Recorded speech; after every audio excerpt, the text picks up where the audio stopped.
नमस्ते। आज के इस खास विश्लेषण में हम उस भयंकर लू और तपिश को डिकोड करने वाले हैं जिसने मई 2026 में पूरे भारत को अपनी चपेट में ले रखा है। हवा में एक अजीब सी चुभन है, लेकिन अच्छी खबर यह है कि हम ये भी ट्रैक करेंगे कि आखिर इस जानलेवा गर्मी से राहत कब मिलने वाली है।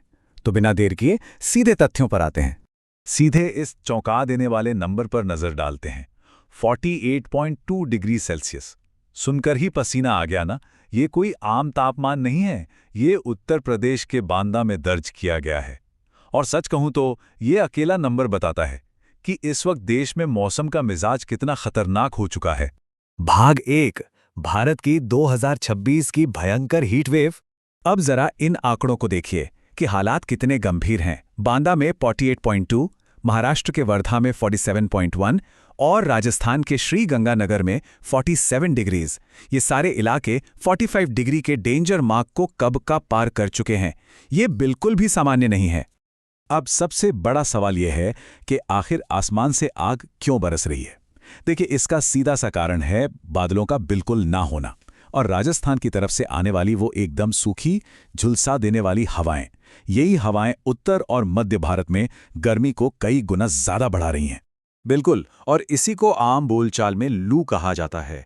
उत्तर भारत और पाकिस्तान के मैदानी इलाकों में बहने वाली ये तेज, धूल भरी और एकदम सूखी पश्चिमी हवा असल में खुले आसमान के नीचे दोपहर की धूप को यही सबसे ज्यादा जानलेवा बनाती है। भाग 2, IMD अलर्ट्स को समझना।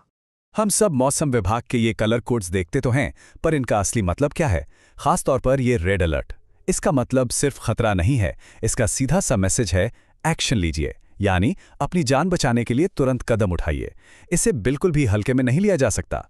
और अभी हालात ऐसे हैं कि पूर्वी उत्तर प्रदेश, पूर्वी मध्य प्रदेश, विदर्भ, राजस्थान, हरियाणा, दिल्ली और पंजाब, ये सारे इलाके इसी खतरनाक रेड अलर्ट में हैं। मतलब यहां रहने वाले लोगों को सच में बहुत ज्यादा सावधान रहने और तुरंत बचाव के उपाय करने की जरूरत है।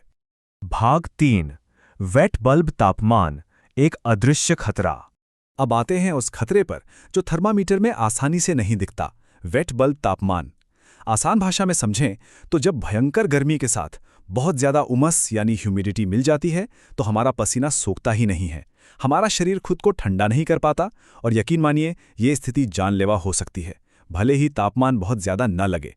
यही वजह है कि मौसम वाले ऐप पर भले ही तापमान 40 डिग्री दिख रहा हो, लेकिन वो जो फील्स लाइक वाला हीट इंडेक्स है ना, वो 50 डिग्री का एहसास कराता है।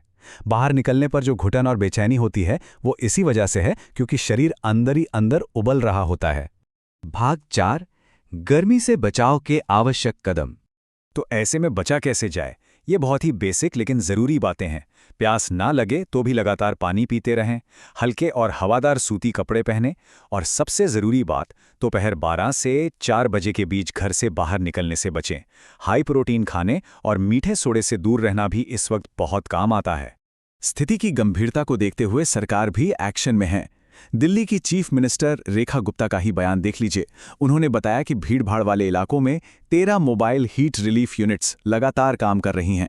ये यूनिट्स सड़क पर मौजूद लोगों को ठंडा पानी, ORS और फर्स्ट एड दे रही हैं। जमीनी स्तर पर यह एक बहुत ही शानदार पहल है। भाग 5, मानसून की राहत की ट्रैकिंग। अब थोड़ी राहत की सांस लेते हैं। दक्षिण पश्चिम मानसून धीरे धीरे ही सही लेकिन बंगाल की खाड़ी के पार और दक्षिणी तट की तरफ बढ़ रहा है। 26 मई तक की स्थिति देखकर साफ लग रहा है कि अच्छे दिन बस आने ही वाले हैं। तो टाइमलाइन पर नजर डालते हैं। 25 से 28 मई के बीच केरल में मानसून की पूरी उम्मीद है। उसी दौरान 28 मई को उत्तर पश्चिम भारत में एक नया वेस्टर्न डिस्टर्बेंस भी आ रहा है। इसका नतीजा ये होगा कि 29 मई तक मध्य और उत्तर पश्चिम भारत में तापमान 2 से 5 डिग्री तक गिर जाएगा। बस कुछ ही दिनों का इंतजार और है। खैर, राहत तो बस रास्ते में ही है, लेकिन जाते जाते ये सोचना बहुत जरूरी है, जिस तरीके से हर साल ये हीट वेव और खतरनाक होती जा रही है, क्या हमारे शहर और हमारा बुनियादी ढांचा इसके लिए तैयार हैं? आने वाले कल के इन भयंकर गर्म हवाओं से बचने के लिए हमें आज अपनी दिनचर्या में क्या स्थायी बदलाव करने होंगे? हमें इस पर गंभीरता से विचार करना होगा। आज के इस विश्लेषण से जुड़ने के लिए बहुत बहुत शुक्रिया। सुरक्षित रहें।